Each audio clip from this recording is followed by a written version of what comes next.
Bonjour à toutes et à tous et bienvenue dans Fleur d'Avocat. Je suis Lila Louise Maréchaux et dans ce podcast, je vais à la rencontre des avocats bien dans leur robe, autrement dit des avocats épanouis. J'ai décidé d'innover aujourd'hui puisque jusqu'à maintenant, j'écrivais mes introductions et ensuite je les lisais et j'ai envie de me lancer dans l'improvisation, la quasi-improvisation parce que je sais quand même à peu près de quoi je veux vous parler. Si jamais vous voulez que je revienne à la lecture, n'hésitez pas à me le dire, si vraiment c'est une catastrophe. Mais voilà, je pense que ça pourrait permettre d'avoir des introductions un petit peu plus vivantes et peut-être un petit peu plus authentiques de ma part. Et je voulais vous dire aujourd'hui que hier, je suis allée à la soirée départ de la profession organisée par le barreau de Paris. Et ce qui m'a frappée, c'est effectivement dans ces témoignages, quand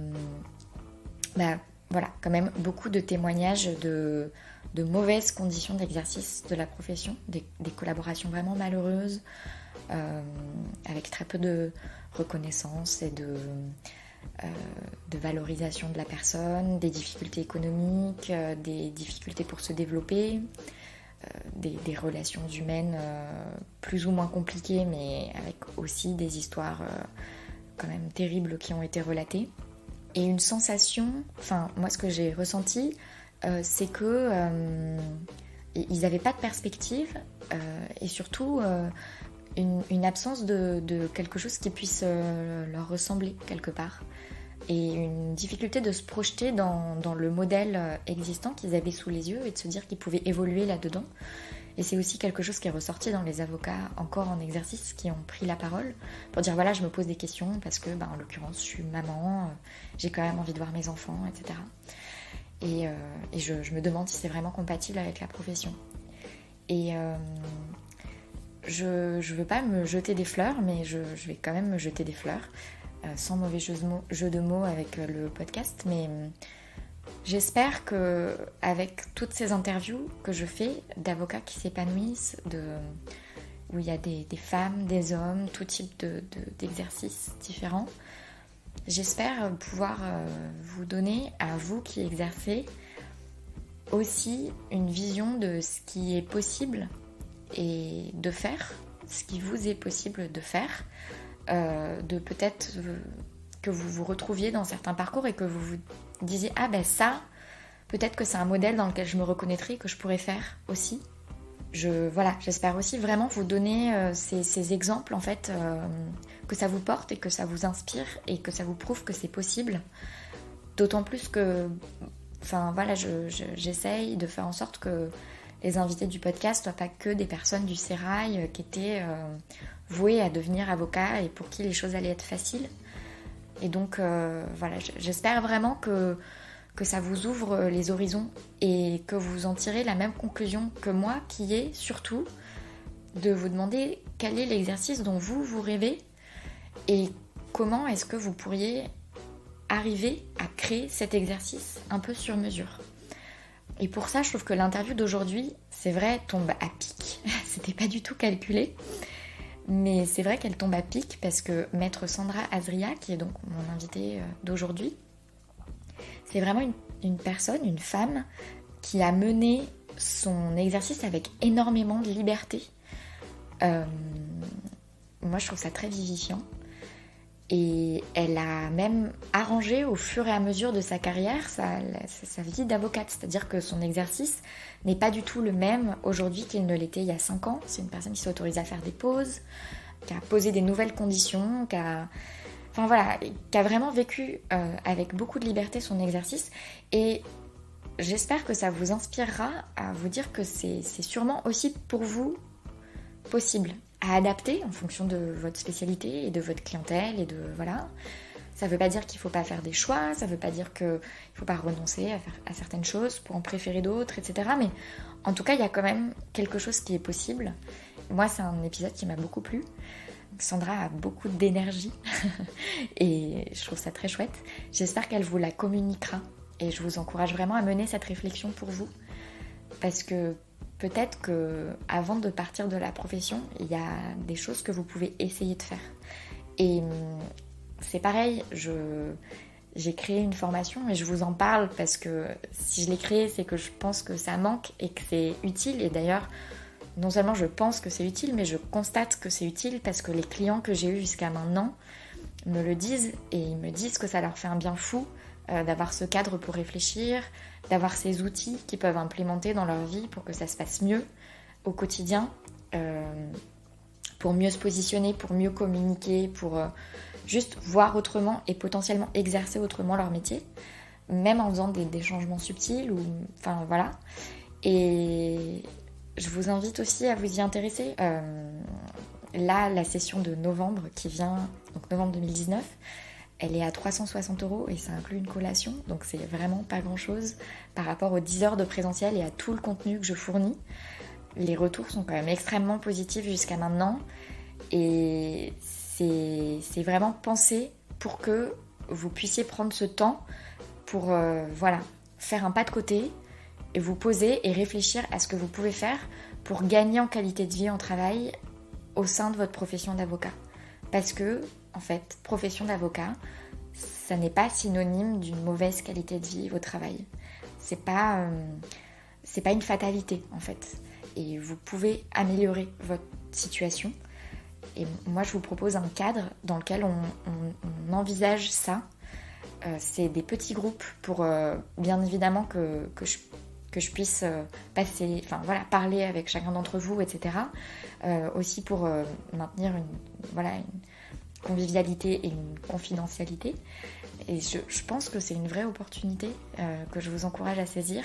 J'organise un petit déjeuner mardi prochain, mardi 15 octobre, à 2 pas de Saint-Lazare, pour vous présenter ce qu'on fait dans Bien dans ma robe. Et il y aura aussi une de mes clientes de septembre qui sera là pour parler de elle, comment elle a vécu la formation et de ce qu'elle en a retiré.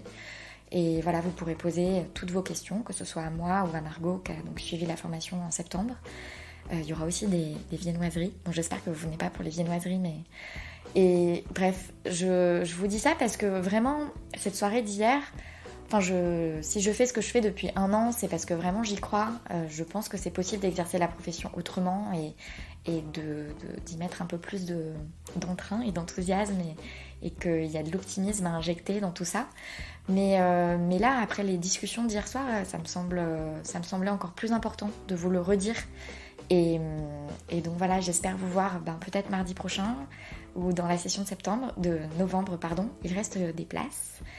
Et voilà, toutes les informations sont sur le site internet de Fleur d'Avocat. Pour le petit déjeuner, il faut vous inscrire à l'adresse email bonjour@fleurdavocat.fr. Voilà, encore une fois, je vous renvoie au site internet, vous aurez toutes les infos. Et avant de lancer l'épisode, je voulais vous rappeler que la meilleure manière de soutenir le podcast, s'il vous plaît, et qu'il vous fait du bien, c'est d'en parler autour de vous, de partager sur les réseaux sociaux, de laisser un avis sur iTunes, c'est hyper important pour les référencements. Et aussi de me recommander des avocats épanouis à interviewer. Vous êtes peut-être des personnes qui connaissaient des avocats épanouis autour de vous. Et n'hésitez vraiment pas à m'en recommander parce que je les contacte. Il peut se passer un long délai entre le moment où on me recommande quelqu'un et le moment où l'interview est faite et ensuite le moment où elle est diffusée. Mais en tout cas, je prends en compte toutes les recommandations. Et là, par exemple, Sandra Azria, que j'interviewe, dont je diffuse l'interview aujourd'hui, c'est une avocate qui m'a été recommandée par un auditeur que je ne connais ni d'Ève ni d'Adam, qui est avocat au barreau. Alors, est-ce qu'il est au barreau de Paris ? En tout cas, il est avocat en France et il exerce à Hong Kong. Et voilà, il m'a écrit sur LinkedIn pour me recommander Sandra. Merci beaucoup d'ailleurs, Valentin Morisseau, pour cette recommandation. Voilà, je ne vous en dis pas plus. J'espère que cette introduction improvisée ou semi-improvisée vous a plu ou en tout cas ne vous a pas dérangé. Et je vous souhaite une excellente écoute. Bonjour Sandra Azria. Bonjour. Merci d'être mon invitée sur Fleur d'Avocat. Merci de l'invitation, ça me fait très plaisir d'être avec vous aujourd'hui. Alors Sandra, racontez-moi comment et pourquoi vous êtes devenue avocate, ou plutôt avocat, puisque vous m'avez bien précisé que pour vous c'était avocat. Alors, le pourquoi, j'en ai pas de souvenir précis, si ce n'est que c'est ce que j'ai toujours voulu faire. C'est pas tout à fait vrai d'ailleurs. C'est pas ce que j'ai toujours voulu faire. Je voulais initialement être écrivain. Petite fille, c'était ça mon rêve. Mais très très jeune, c'était assez clair en fait. Même si j'arrivais pas à le formuler en termes précis, mais c'était assez clair dans ma tête. Et du coup, c'est ce que j'ai fait. Sur le pourquoi, j'ai beaucoup réfléchi après sur ce qui m'avait motivée. Alors, je pense comme à peu près tous les confrères, un sens aigu de la justice quand même, hein, et de l'injustice en l'occurrence. Et encore plus que ça, petite fille, j'étais beaucoup dans la revendication.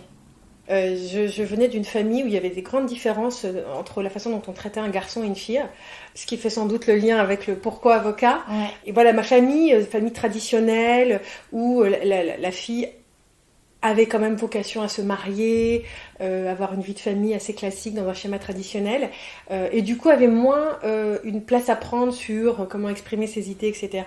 Et du coup, voilà, moi j'étais dans la revendication et je me battais très très petite. Par exemple, c'est à moi qu'on faisait faire le ménage, pas à mon frère, des choses comme ça. Et donc je disais, mais c'est pas juste, c'est pas parce que je suis une fille. Et j'expliquais, j'argumentais, je débattais. Alors on m'envoyait un peu gentiment balader en disant, oui, bien sûr, mais quand même, tu vas quand même aller faire le ménage et débarrasser. Et du coup, je crois que ça venait de là. Voilà, poursuite de justice et d'égalité. Et en même temps, je dis que je viens d'une famille, ce qui est vrai, hein, très traditionnelle, et en même temps, j'ai eu un père qui mettait au-dessus de toutes les études et qui, de manière assez troublante, attendait aussi de moi que je fasse des études. Donc le ménage et les études. Exactement, absolument, c'était ça. Et donc était très fier que ça se passait bien à l'école, que je fasse des études de droit. C'était quelque chose d'assez inouï pour lui qui n'avait pas pu aller à l'école. Donc il m'encourageait vraiment, il mettait en valeur mon intelligence. Donc voilà, c'est ce double, voilà, ces deux traits-là de ma vie de famille, je pense, qui m'ont aussi beaucoup orientée dans ce parcours-là. Donc, après le lycée, vous choisissez assez naturellement les études de droit. Là, écrivain, c'est un peu loin derrière. Vous y pensez plus trop ? Non, du tout. Ouais. Alors, c'est pas que j'y pense plus. En fait, à 13 ans, j'avais commencé à écrire un roman et j'avais lu un autre roman qui en termes de construction, ressemblait à ce qui m'avait totalement découragée. Je me suis dit, mais jamais de ma vie, je pourrais être écrivain. Je pense que j'avais aussi une forte volonté de réussite sociale. Et que du coup, avocat, ça avait... cette connotation. Oui. Cette entre guillemets, cette garantie, vous savez, le principe de l'école républicaine où on travaille dur, on progresse, on a un bon métier, du coup on gagne bien sa vie, etc., etc. Je pense que j'avais quand même ça aussi qui était assez ancré, donc j'étais assez réaliste, je crois. Et du coup, avocat, ça me permettait aussi de me construire comme ça. Et du coup, oui, j'ai eu mon bac assez jeune, j'avais 16 ans, et sans aucune question plus que ça, enfin sans aucune formulation d'aucune sorte, je me suis inscrite en droit à Assas. C'était très naturel et je savais que j'allais être avocat, vraiment. Il y avait cette certitude. Oui. Et qu'est-ce que vous aviez en tête comme avocat ? Alors, à ce stade, parce que j'étais quand même jeune, c'était pas clair à ce moment-là. C'est devenu clair plutôt en licence où j'ai eu mes premiers cours en droit des sociétés. Et là, j'avoue que c'était une révélation. Et alors, c'est très fou d'avoir une révélation pour le droit des sociétés. Je suis d'accord. Et alors le pire, attendez, parce que c'est quand même assez exotique. On avait eu un cours, dont je me rappelle plus l'intitulé, mais sur l'analyse de bilan. Et j'avais trouvé ça passionnant. Mais vraiment, hein, le passif, actif, etc. Et j'avais adoré cette matière, alors que tous mes autres copains me regardaient un peu bizarrement en disant mais c'est quand même super ennuyeux. Et moi, je trouvais ça passionnant. La vie des affaires, très tôt, me plaisait. Là aussi, je pense que c'est lié à mon histoire familiale. Mon père est un petit commerçant qui avait eu quelques difficultés d'ordre juridique. Et là aussi, je crois que j'avais eu un sentiment d'injustice parce qu'il s'était fait avoir sur son bail. Enfin, il y avait eu quelques péripéties dans son parcours professionnel à cause de ça. Et je l'avais très mal vécu. Le sentiment qu'il n'avait pas accès à toute l'information, qu'il ne savait pas ce que c'était. Enfin, voilà. Il était très très jeune quand il s'est fait avoir là-dessus sur un parcours de sa vie professionnelle. Et du coup, moi, j'avais un espèce de sentiment de revanche il faut aider les petits. David contre Goliath. Mais moi, C'était les petits commerçants. Ouais. Voilà, c'était version droit des sociétés. Absolument. Bah oui, mais cela dit, il y a des petits entrepreneurs et Mais, voilà. Et d'ailleurs, dans mon parcours professionnel aujourd'hui, je les accompagne, c'est ça qui est drôle. Ouais. Et ça aussi, j'ai mis du temps à le comprendre. Enfin, ça c'est... Là, aujourd'hui, je peux en parler, mais j'ai mis du temps à comprendre d'où ça venait. Et effectivement, quand j'ai compris, je me suis dit, mais oui, c'est tellement évident. J'essaye d'aider mon père à travers tous ces gens que j'essaye d'accompagner aujourd'hui. Donc, c'était pas le droit pénal, c'était pas les grandes plaidoiries, les choses comme ça qui m'attiraient. Moi, c'était tout de suite le droit des sociétés, enfin, en licence. Ouais. Donc, vous vous orientez vers du droit des affaires après, dans la poursuite de vos études, Absolument. je suppose assez naturellement, jusqu'à passer le barreau. Alors là, c'est là où il y a eu des petits accidents de parcours. En fait, mon père est tombé malade pendant mes études, assez sérieusement malade, et il est décédé quand je finissais fin de maîtrise, je crois. Du coup, ça a été, il est décédé assez brutalement, très brutalement, on peut le dire. Et là, du coup, j'ai fait un espèce de rejet du droit, et du coup, je me suis arrêtée à ce moment-là. Vous avez tout arrêté? J'ai tout arrêté. Du jour au lendemain, j'ai tout arrêté. Fait quoi? J'ai été travailler. Alors, à la fois, je me racontais l'histoire que c'était pour ma famille, alors que, enfin, ma mère financièrement pouvait s'en sortir, mais voilà, à ce moment-là, je pouvais pas continuer, je pouvais pas faire autrement. Donc j'ai arrêté, j'étais travailler, pas du tout dans un boulot juridique d'ailleurs. Qu'est-ce que vous avez fait? J'ai trouvé un boulot dans la mode. Alors c'était par une copine, c'était une marque de vêtements et c'était au début un espèce de poste un peu d'assistante qui faisait un peu tout.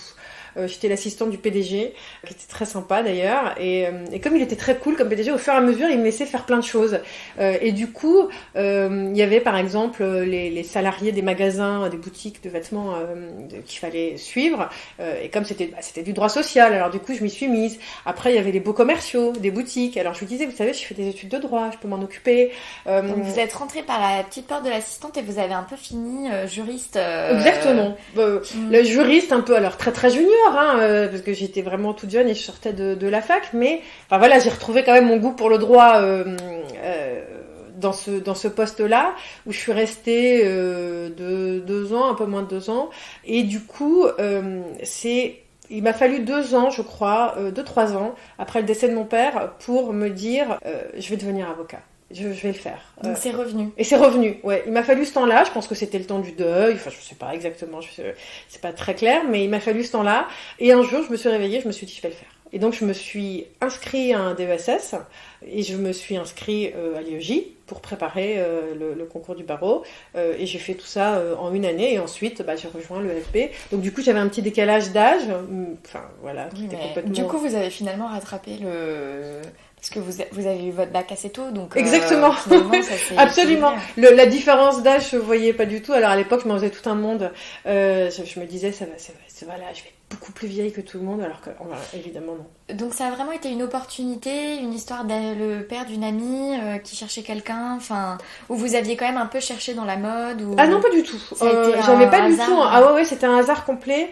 Je me souviens sincèrement même pas comment j'ai trouvé ce. Enfin, je sais que c'était par relation, je sais plus du tout. Je pourrais même pas vous dire voilà, une opportunité comme ça qui s'est complètement. présentée. Et c'était vraiment au début, c'était un petit truc. Enfin, vraiment, c'est un poste d'assistante, non, quoi. Mais j'en doute pas. L'assistante classique du vous patron vouliez qui gère les rendez-vous. Ouais, voilà, vous vouliez juste faire une pause, exactement. Gagner un peu d'argent. Exactement. Voilà. Ça n'avait vraiment pas vocation à devenir quelque chose de durable. C'était, je prends du temps pour y voir plus clair, quoi. Pour savoir ce que je vais faire. En attendant, effectivement, je gagne ma vie.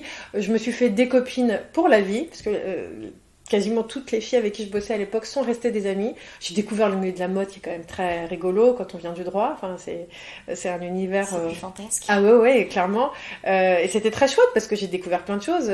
On travaillait avec un grand groupe japonais, donc j'étudiais le contrat de licence. Enfin, voilà, j'ai fait des choses... Par ailleurs, juridiquement intéressantes. Et puis c'est intéressant que, par votre propre appétence, vous soyez allé naturellement vers les domaines un peu juridiques que vous pouviez développer dans ce poste qui n'était pas un poste de juriste. Exactement. Oui, et c'est là où... Ça trompe pas, quoi. Oui, en fait, voilà, c'est ce qui m'a permis de conforter mes choix, quoi, et de me dire, oui, si, ça m'amuse. Alors, je sais que pour des gens qui sont pas juristes ou avocats, ça peut sembler troublant de se dire que c'est ça qui nous amuse, mais effectivement, oui, moi, ça m'amusait de gérer les contrats de travail des vendeuses, ou d'ailleurs les questions juridiques qui se posaient par rapport à leur contrat de travail, la durée...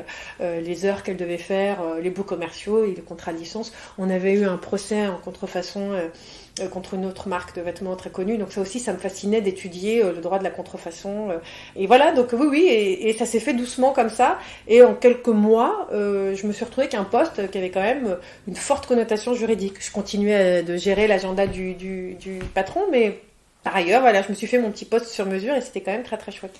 Donc, qu'est-ce que vous en retirez de cette expérience? Vraiment, le temps du deuil, de faire le point.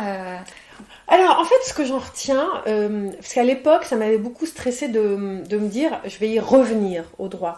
Et je le vivais comme, à l'époque, c'était comme un accident de parcours. D'ailleurs, je crois que c'est ce que j'ai dit tout à l'heure. Mais en fait, avec le temps, je me rends compte que, voilà, il y a pas, il y a peu de parcours très linéaires en réalité, et qu'il faut s'autoriser ces moments-là. Moi, c'est ce que je dis maintenant quand je rencontre des étudiants ou de tout jeunes professionnels qui me disent oui, mais j'ai fait ça, et puis après j'ai changé d'avis, puis j'ai fait ça, et puis ensuite voilà, il m'est arrivé ça. Je dis mais sur le long terme, ça s'efface complètement, quoi. Et c'est ça qui est intéressant finalement, ça donne aussi de la richesse. Et moi, ce dont je me rends compte maintenant, c'est que toutes ces expériences-là, ben voilà, me permet aujourd'hui de travailler avec d'autres marques dans la mode et de dire bah oui, je travaillais avec cette marque à l'époque, il y a plus de 20 ans. Donc, voilà, moi, ce que j'en ai retiré, c'est qu'il n'y a rien de définitif. Dans tous les sens du terme. Il n'y a rien de définitif en positif ou en négatif. Et que du coup, il faut vivre l'expérience et voir ce qu'on en retire après derrière. Et souvent, le sens vient après, en fait. On se rend compte de l'utilité de cette expérience-là sur du long terme. Et comment se passent vos premiers stages ? Parce que donc vous rejoignez l'école, vous avez déjà 2-3 ans d'expérience professionnelle dans les pattes. Exactement. Donc une certaine maturité oui. dans le monde du travail. Et là, vous devez retourner à un stade absolument. Un peu junior. Absolument.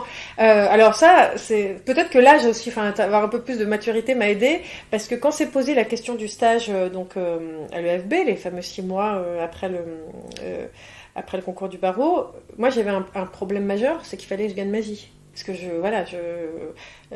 vivais seule déjà, etc. Et donc, c'est ce qui me fait beaucoup rire quand je discute avec des jeunes stagiaires, c'est qu'ils me disent oui, c'est pas payé. Je dis ouais, je sais, c'est un vrai problème, ou alors très très peu évidemment payé. Et je dis oui, parfois on oublie que les gens n'ont pas des moyens en fait, ou n'ont pas forcément de famille qui peuvent aider. Et donc moi, quand s'est posé la question, c'était très clair que je voulais être payée, mais vraiment payée. Une vraie rémunération, pas juste une indemnité de stage. Et du coup, quand j'ai fait mes recherches, donc j'ai trouvé un stage et j'ai demandé à être payée avec une vraie rémunération. Et en fait, j'ai mis en avant mon expérience professionnelle, en fait, en disant, mais j'ai déjà travaillé avec une expérience de juriste junior, mais j'avais déjà une expérience professionnelle. Et j'ai trouvé quelqu'un qui m'a fait confiance et qui m'a dit, ok, je vais vous payer pendant votre stage. Et là, c'est pareil, j'avais répondu à une annonce UGA, tout ce qui est de plus classique. Oui, donc même pas le type de cabinet dont on pourrait attendre qu'il donne une vraie rémunération. Pas du tout. A priori, non, c'était une femme qui était ancienne membre du Conseil de l'Ordre d'ailleurs, Paul Rubin, que je garde un souvenir très ému d'elle. Elle était dans un cabinet où elle était associée, mais c'était pas un gros cabinet, c'était un petit cabinet d'affaires. Elle faisait beaucoup de social, elle. Mais donc voilà, et c'était pour elle, c'était un investissement financier, donc non, c'était pas du tout évident, et elle m'a fait confiance, et voilà, je l'en remercie parce qu'elle m'a donné... Comment s'est passé ce stage ? Alors, le stage en lui-même était formidable, parce que voilà, là pour le coup, je découvrais le métier d'avocat, parce que j'avais aucune expérience dans un cabinet, et donc j'ai tout appris, comment on rédige, comment on tient sa feuille de temps passé, des choses très, qui étaient pour moi complètement nouveaux, et puis elle était très formatrice, vraiment. On travaillait beaucoup la rédaction, des choses comme ça, donc ça c'était formidable. Après, l'aspect moins sympa, c'est que malheureusement ça n'a pas duré parce qu'elle a eu un problème de santé. Voilà, ça fait partie des choses malheureusement un peu tristes qui arrivent. Et du coup, je suis partie après quelques mois seulement. Et donc vous avez dû trouver un autre stage. Alors, pour le coup, j'ai pu finir mon stage. Ouais. Il a fallu que je trouve ma première collaboration. Et là aussi, expérience quand même très très drôle, parce que j'ai pu finir mon stage avec elle. Et ça s'est vraiment extrêmement bien passé. Enfin moi, si ce n'est que sur la fin, elle était tombée malade. Donc je me suis retrouvée un peu seule sur la fin de mon stage. Mais là aussi, j'ai trouvé ça très formateur du coup. C'est quelque chose aussi dont je discute avec les plus jeunes parce qu'ils me disent parfois mais mon maître de stage, il me forme pas, ou il m'explique pas, ou il est pas là, etc. Et je dis oui, c'est vrai, ça arrive parfois. Je l'ai vécu moi aussi, avec voilà pour une raison un peu différente, parce que voilà sur la fin elle était malade. Mais du coup c'est là aussi qu'on apprend. Donc voilà, moi je l'ai vécu en tout cas comme une expérience positive. Et ma première collaboration, alors là elle est quand même extrêmement drôle, parce que là aussi nouvelle annonce UJA. Et là, je fais un choix vraiment très réfléchi professionnellement parce que je voulais un tout petit cabinet individuel. Je voulais pas être dans une grosse structure. Par ailleurs, je pense que mon CV me permettait pas de rejoindre ou en tout cas de prétendre à une grosse structure parce que justement un parcours un peu différent. Et surtout, je savais que je voulais très vite m'installer. Je savais que je voulais être à mon compte. Et donc, je me suis dit, la meilleure façon d'apprendre comment être à son compte, c'est d'être avec quelqu'un qui le fait dans une structure individuelle. Et donc, je suis recrutée par cette dame qui est à l'époque totalement inconnue du grand public. Petit cabinet individuel, tout ce qui est de plus classique. Et, sauf que quand elle m'embauche, à peu près 2 semaines après, elle est nommée au gouvernement. Alors ça, c'est un des moments les plus drôles de ma carrière. Et vous saviez qu'elle avait un rôle politique ? Alors oui, je savais qu'elle avait un investissement politique. Elle était à l'époque le RPR, donc elle avait, je crois, un mandat en plus local dans la ville de Pantin. Mais évidemment, je ne savais absolument pas qu'elle pouvait prétendre à un poste au sein du gouvernement. Et alors, quand la nouvelle est tombée, qu'est-ce que vous en avez fait ? Ah bah alors c'était très très drôle parce qu'en fait donc j'étais sa seule collaboratrice et en fait elle a été nommée un matin. Je crois même que c'était 15 jours après ma prestation de serment. Enfin c'était vraiment très très récent. Je venais d'arriver 15 jours 3 semaines. Et sauf que quand elle a été nommée, donc la tradition républicaine veut que le président et les autres membres du gouvernement appellent la personne qui est nommée. Enfin c'est une tradition que j'ai découverte ce jour-là. Sauf qu'on n'arrivait pas à la joindre parce que son portable avait été tellement saturé de messages de félicitations qu'on n'arrivait pas à la joindre au téléphone. Et du coup, le secrétariat du cabinet m'appelle en panique en me disant « Mais j'ai Monsieur Raffarin au téléphone, j'ai Monsieur Sarkozy au téléphone, j'ai la présidence de la République, je ne sais pas quoi faire, au secours !» Et du coup, j'étais moi au palais et je disais « Faites-moi suivre les appels parce qu'on n'arrivait pas à la joindre. » En fait, elle était dans un café à ce moment-là, quand elle a appris elle-même sa propre nomination. Et donc, son portable a explosé immédiatement et personne n'arrivait à la joindre. Et donc, c'est moi qu'ils ont appelé. Et donc, c'était évidemment très très drôle parce que voilà, vous avez le secrétariat de la présidence de la République qui vous demande où est-elle et vous dites écoutez, je ne sais pas, je vais vous la trouver. Et donc, j'avais été courir au café qui était à côté du cabinet parce que je me doutais en général, elle était là à 8h le matin. Donc, j'ai couru la rejoindre. Ils sont, mais j'ai le président de la République qui peut vous parler.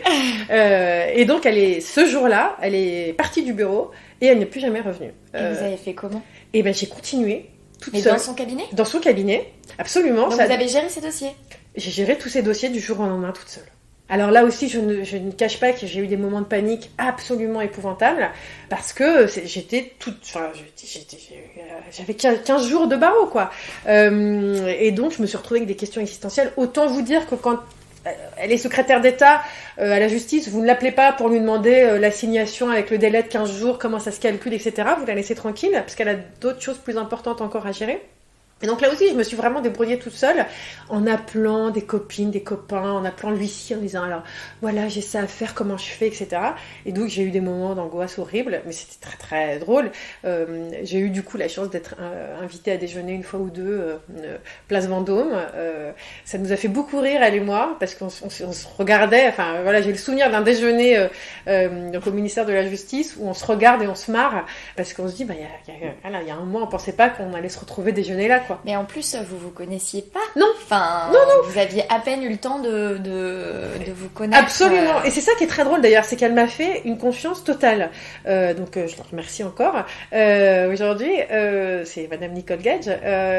Et donc elle est. Alors je pense qu'aussi elle n'a pas eu non plus tellement de choix, elle devait gérer tellement de choses de front, donc elle m'a fait confiance. Je pense qu'elle a dû se rendre compte aussi après que ça allait, mais elle m'a tout laissé, procuration sur les comptes bancaires, vraiment. Incroyable. C'est incroyable. Ouais, non, c'était très drôle. Et j'allais vous demander, vous avez l'aide que vous avez requise, du coup, les huissiers, les confrères, On vous l'a donné Oui. Ouais.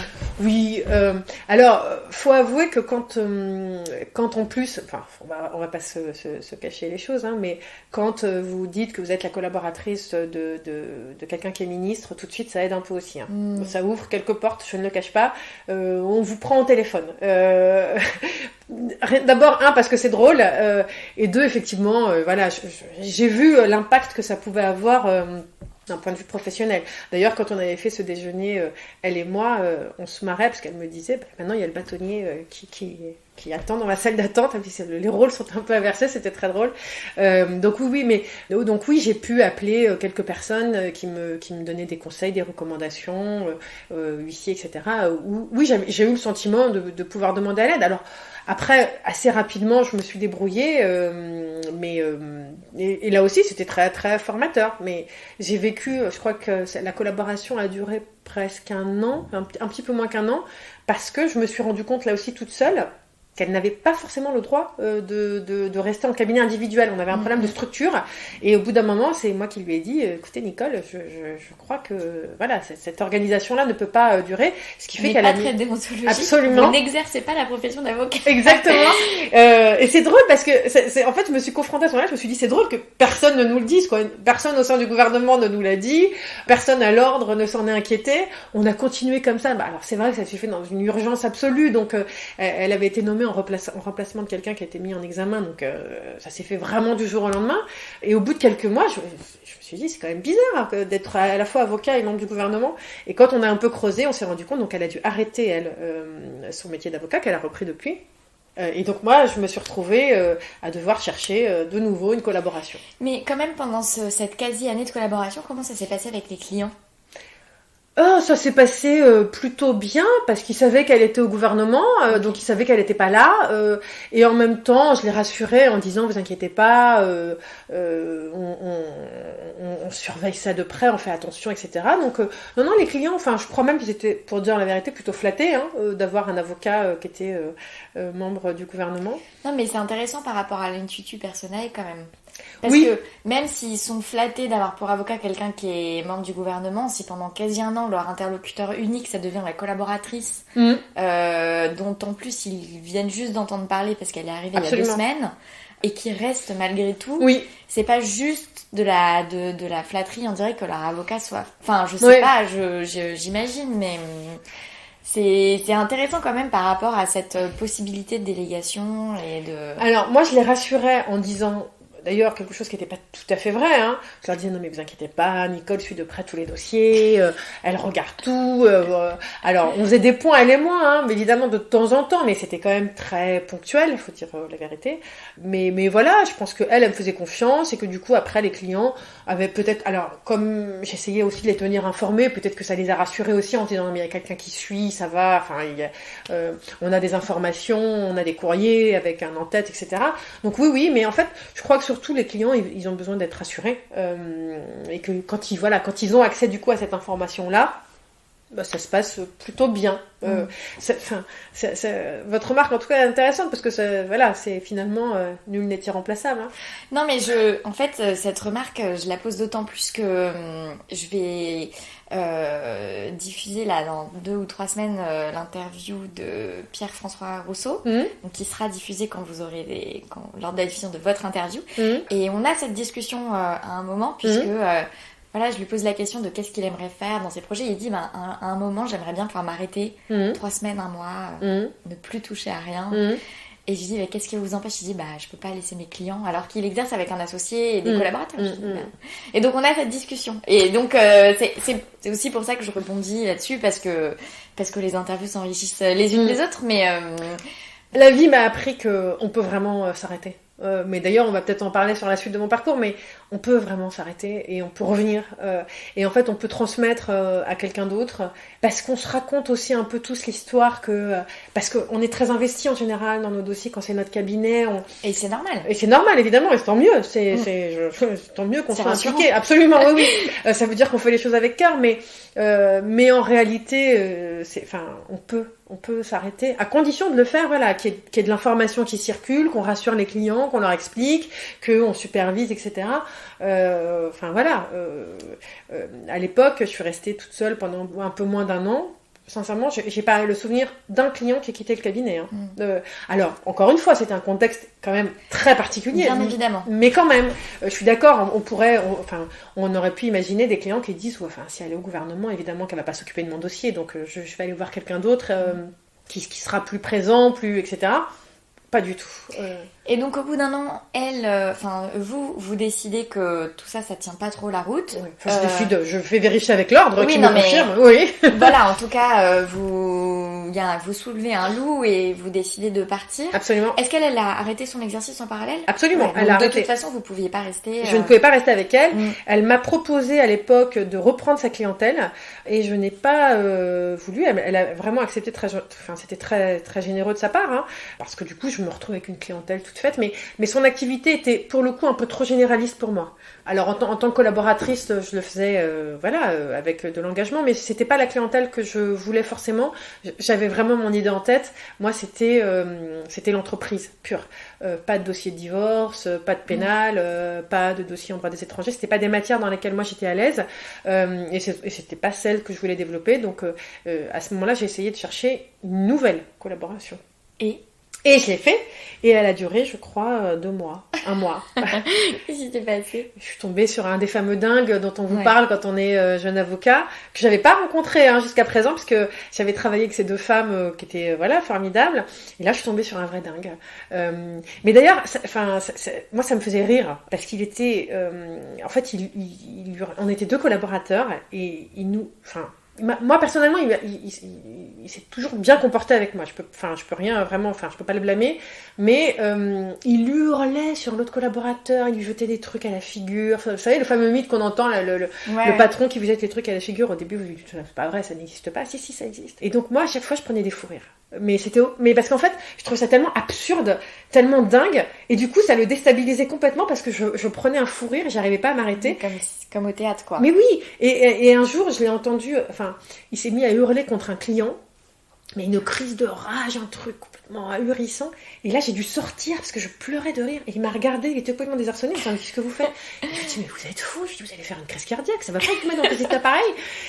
Et en fait, à un moment donné, il y a eu un problème sur mes dates de vacances que j'avais posées vraiment bien en avance. Quand il m'avait recruté, je lui avais dit, j'avais pris des billets d'avion, etc. Et au dernier moment, il me dit que je dois annuler mes vacances. La veille de mon départ, hein. Et ce à quoi j'étais prête à jouer les jeux, je lui dis d'accord, je lui dis mais à ce moment-là il faut me rembourser, je vous avais dit que je partais et que j'avais pris un billet d'avion, etc. Je lui dis il faut me rembourser le billet d'avion, et il me dit non, vous annulez vos vacances et je ne vous rembourse pas votre billet. Et là j'ai dit bah non, et puis je suis partie en vacances et je suis jamais revenue. Et voilà. Et voilà comment je me suis installée ensuite, parce que je me suis dit... vous voyez, j'avais eu 3 péripéties, alors différentes. Une avec un problème de santé, l'autre qui est au gouvernement, c'était improbable, mais quand même. Le 3e, c'était... le caractériel. Le dingue, moi je dis dingue. Et du coup, je me suis dit, ok, c'est bon, enough is enough, je m'installe. Donc 1 an de bar. À peine, ouais. Installation. Cela dit, j'ai envie de dire que votre première collaboration, elle a été parfaite par rapport à votre objectif qui est, moi je veux un petit cabinet où je vais apprendre à être à mon compte. Exactement. Alors là, oui, c'était un très bon choix. Oui, c'était un vrai pari stratégique et j'avoue que j'étais servie parce que j'ai dû gérer la facturation, je gérais le compte bancaire, je gérais les relances de paiement. Donc non, c'était très très formateur et donc oui, je me suis installée. J'ai prêté serment en 2004, je me suis installée en 2005. Et alors cette installation? Écoutez, comment vous l'avez pensé en fait? Est-ce que vous aviez des clients déjà? J'avais 0 client, vraiment. Ça, c'est une question qu'on me pose souvent d'ailleurs dans les plus jeunes qui s'installent. Est-ce que vous aviez des clients, un business plan, etc. J'avais 0 client. Je peux même pas dire un client. Mais alors là, j'ai réfléchi de manière. Je me suis demandé comment j'allais faire. Je me suis dit bon, ok, j'ai pas de clients, je suis inconnue, j'ai 31 ans, quelque chose comme ça. Comment je fais? Je savais ce que je voulais faire comme type de dossier. Et là, j'ai fait un choix, j'ai tout misé sur l'adresse. Étonnamment. Parce que je voulais que ça aille vite en plus. Donc, j'ai été voir un centre d'affaires qui était Place Vendôme. Peut-être que c'était le souvenir de Nicole que j'allais voir à Place Vendôme. Et donc j'ai trouvé un bureau, qui était un espèce de mini bureau, enfin c'était même pas un bureau, je pense que c'était un placard à balai, qui était le moins cher évidemment, mais mon adresse c'était Place Vendôme. D'ailleurs j'avais eu la visite de l'ordre, parce que je crois que j'étais à l'époque la première, enfin c'est ce qu'on m'avait dit en tout cas, la première avocate qui demandait à s'installer en centre d'affaires dédié. Et donc l'ordre était venu, le secrétaire général de l'ordre était venu voir mes bureaux, c'était monsieur Lucet à l'époque, qui avait visité si d'un point de vue déontologique j'avais un bureau qui fermait à clé, si j'avais un fax qui était bien dans mon bureau et pas un fax commun, etc., la salle d'attente, et donc il avait validé cette location, et en fait je me suis dit, si on voit que je suis Place Vendôme, les gens vont se dire que j'ai des clients. Parce que j'ai le bluff total. Le bluff total, mais... Vraiment, je peux pas. Je l'ai pas vraiment. Enfin, j'ai fait ça de manière un peu intuitive, j'avoue. J'avais évidemment pas de ressources financières, donc à l'époque j'ai fait un truc un peu absurde. Je le regrette aujourd'hui, mais enfin, d'un point de vue financier, hein, pas pour le reste, mais je venais d'acheter mon appartement et je l'ai vendu. Et comme j'avais fait, je crois, j'avais 20 000 euros, je crois, enfin l'équivalent de 20 000 euros, 30 000 euros. Qui me restait, grâce à cette plus-value, et bien je me suis dit, je vais vivre avec pendant 1 an, le temps d'avoir des clients. Et c'est ce que j'ai fait. Et ça a marché ? Oui, ça a marché. Alors, pourquoi vous le regrettez ? Non, parce que je parle des prix de l'immobilier. Si j'avais gardé mon appartement à Paris à l'époque, acheté en 2002, sincèrement, oui. C'est juste que du coup, je suis pas redevenue propriétaire avant 10 ans. C'est pour ça que je dis que c'était un mauvais choix purement financier d'un point de vue immobilier. Pas du tout par rapport à mon activité, parce que pour le coup, ça a assez rapidement bien marché, j'avoue. Donc, il y a eu l'adresse, mais du coup, vous êtes allé les chercher où, vos clients ? Alors, ça aussi, c'est une question qu'on me pose souvent quand les jeunes avocats me disent. Et en fait, je me suis dit, bon, ok, bah, où sont mes clients, en fait ? Qui sont mes clients ? Donc, mes clients, c'est des chefs d'entreprise, plutôt des petites entreprises. Où sont-ils ? Où je vais les rencontrer ? Et donc, j'ai commencé à écumer tous les lieux de networking, de conférences, vraiment rencontrer des experts comptables pour me faire un réseau. Les anciens collègues avec qui je travaillais. En fait, j'ai dit à tout le monde. Concrètement. Enfin, c'est ce que je dis moi en général. Je dis, dites à tout le monde que vous vous installez et vous allez forcément avoir des clients. J'ai écrit un article là-dessus il n'y a pas longtemps. Vous me l'enverrez ? Avec plaisir. Ça s'appelle Construis-le et ils viendront. En fait, ça vient d'un film avec... comment il s'appelle ? J'ai oublié son nom. J'ai oublié son nom. Celui qui danse avec les loups. Je connais que lui, mais j'ai oublié, évidemment. Ah, j'ai vu Danser avec les loups cet été. Voilà. Kevin Costner, évidemment. Et donc, voilà, moi, je considère que si on s'installe et qu'on le dit à tout le monde, les clients arrivent. C'est pas de la magie, hein, mais forcément, mathématiquement... Donc, il y a des experts comptables qui vous ont envoyé des dossiers, absolument. Peut-être d'autres confrères Des confrères, oui, j'avais rencontré 1 ou 2 confrères qui m'avaient envoyé des dossiers, des copains qui avaient eux-mêmes des copains qui avaient fait leur boîte, qui m'ont envoyé des gens, puis après le bouche à oreille. Et finalement, ça a été... Alors, les 2 premières années, j'ai pas gagné ma vie de manière éblouissante, hein, je vais pas vendre de rêve, mais en tout cas, je m'en suis sortie. Financièrement. Ok, j'ai liquidé mes petites économies, mes 20 000 ou 30 000 euros d'économies. C'est une somme quand même non négligeable, hein, mais en tout cas, voilà. Mais finalement, il faut le voir comme une somme d'investissement, comme un entrepreneur. Exactement. Mais c'est comme ça que je l'ai conçu, hein, d'ailleurs. J'avais été voir quelqu'un, un expert comptable d'ailleurs, pour travailler sur mon business plan. Et d'ailleurs, il m'avait dit cette question que j'avais trouvée très très drôle. Oui, et combien de chiffre d'affaires vous allez faire la première année ? Je ne sais pas, comment voulez-vous que je le sache ? Et du coup, il m'a dit, si, il faut absolument savoir. Et en fait, j'avais fait un calcul de tous mes frais, en fait, le loyer, les cotisations, etc. Et puis j'avais additionné le tout, et puis j'avais dit, la première année, je vais juste payer mes frais. C'est pas grave si je gagne pas d'argent, parce que j'ai mes économies pour vivre. Et donc j'avais mis en face chiffre d'affaires prévisionnel, j'avais mis en gros le montant de mes dépenses. Et d'ailleurs, c'est ce que j'ai fait. Et d'ailleurs, c'est pour ça que je dis toujours, quand vous faites vos prévisions, écrivez-les, parce que du coup, vous allez les réaliser. J'ai cette petite conviction que ça marche beaucoup comme ça. Et voilà, et du coup, ça s'est fait.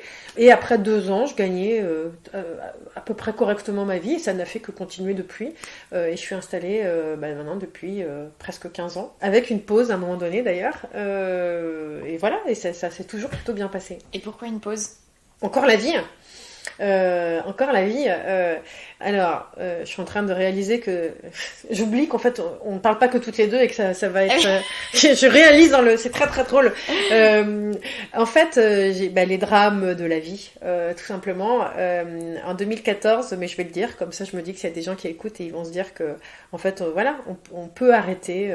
J'ai perdu un bébé et la même semaine j'ai divorcé. C'était une semaine très éprouvante. Et ce qui était incroyable, c'est qu'à ce moment-là, je travaillais évidemment, puisque j'avais mes dossiers. Et du coup, donc quand j'ai fait cette fausse couche, d'un point de vue physique, c'était absolument épouvantable, c'était très long. Sauf que j'ai pas pu m'arrêter en fait, parce que j'avais des gros dossiers en cours, notamment un dossier de cession. Avec en face le cabinet, donc moi je représentais les vendeurs et ils représentaient les acquéreurs, et je vais citer le cabinet parce qu'ils ont été absolument formidables. Le cabinet, c'était Bredin-Pratt en face. Et donc on avait quasiment tout finalisé, hein. On avait fait closing, mais il restait des petites choses. Et en fait, c'était horrible parce que j'étais tout le temps à l'hôpital et je l'avais dit au confrère en fait. Je l'avais pas dit au client, mais je l'avais dit au confrère. En lui disant je suis désolée, je suis à l'hôpital, c'est très compliqué. Et le confrère a été majestueux, magnifique. La confraternité vraiment dans toute sa splendeur.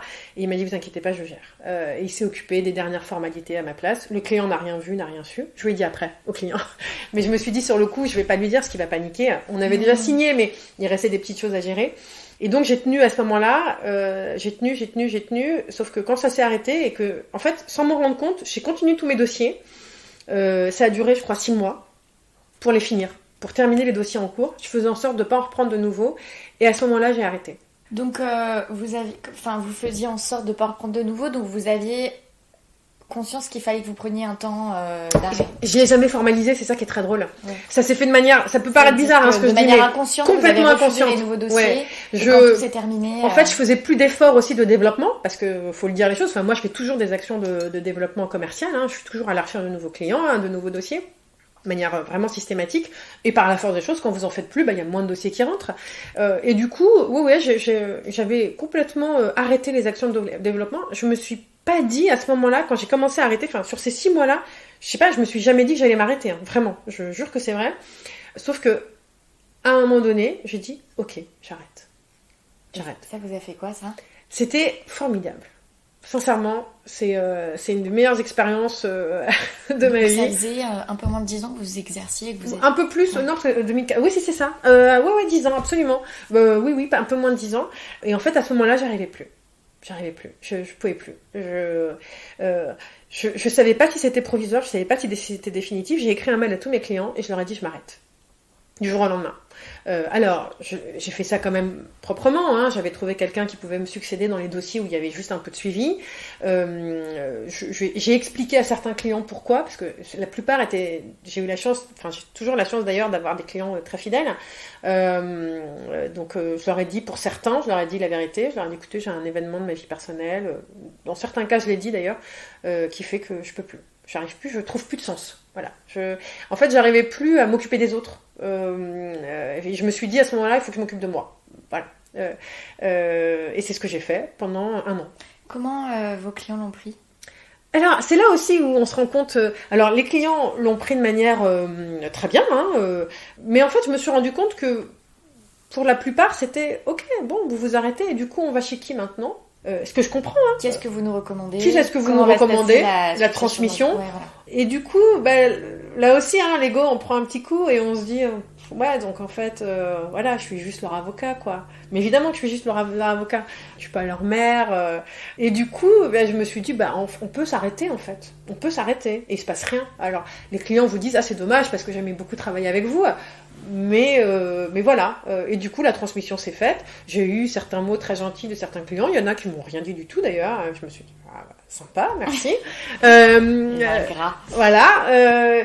Et du coup, ça s'est plutôt fait de manière plutôt fluide. Hein. Mais c'est vrai que j'avais fait en sorte que les dossiers soient terminés, en ordre. Alors, pas tous, mais en tout cas, ils étaient en état, on va dire. C'était des dossiers en état. Et du coup, j'ai transmis à quelqu'un. Je leur ai expliqué que c'était quelqu'un avec qui j'avais travaillé. Elle avait été... on avait travaillé ensemble sur certains dossiers, donc qu'elle connaissait, un certain nombre de clients, etc. Et donc, ça s'est fait de manière très fluide, très naturelle. Et les clients l'ont pris plutôt très bien. C'est une personne que vous aviez eue en collaboration ? Absolument. C'était quelqu'un que j'avais eu en collaboration pendant quelques temps et donc je connaissais sa façon de travailler. Elle s'était installée 1 an auparavant, donc j'étais vraiment en confiance aussi parce que je savais qu'elle allait bien s'occuper des dossiers. En plus, je trouvais ça sympa parce que je me suis dit, du coup, je lui transmets aussi un peu voilà, quelques clients.